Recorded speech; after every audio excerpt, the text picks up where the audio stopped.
Leviticus chapter 2, verse 1 through 16. The grain offering.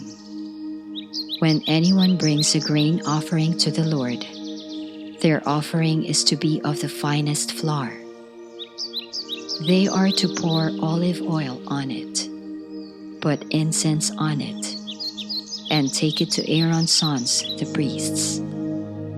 The priest shall take a handful of the flour and oil, together with all the incense, and burn this as a memorial portion on the altar, a food offering, an aroma pleasing to the Lord.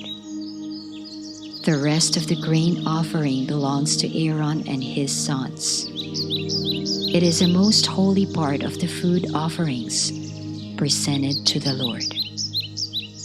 If you bring a grain offering baked in an oven, it is to consist of the finest flour, either thick loaves made without yeast and with olive oil mixed in, or thin loaves made without yeast and brushed with olive oil.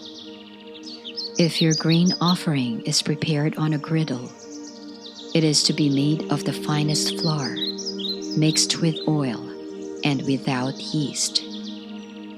Crumble it and pour oil on it. It is a grain offering. If your grain offering is cooked in a pan, it is to be made of the finest flour and some olive oil. Bring the grain offering made of these things to the Lord.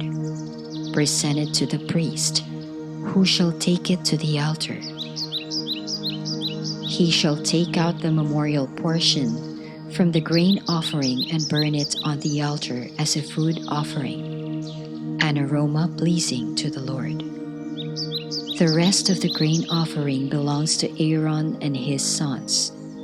It is a most holy part of the food offerings presented to the Lord.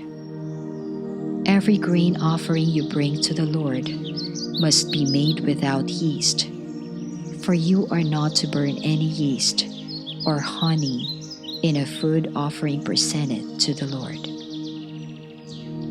You may bring them to the Lord as an offering of the first fruits, but they are not to be offered on the altar as a pleasing aroma. Season all your grain offerings with salt. Do not leave the salt of the covenant of your God out of your grain offerings. Add salt to all your offerings. If you bring a grain offering of first fruits to the Lord, offer crushed heads of new grain roasted in the fire. Put oil and incense on it. It is a grain offering. The priest shall burn the memorial portion of the crushed grain and the oil, together with all the incense, as a food offering presented to the Lord.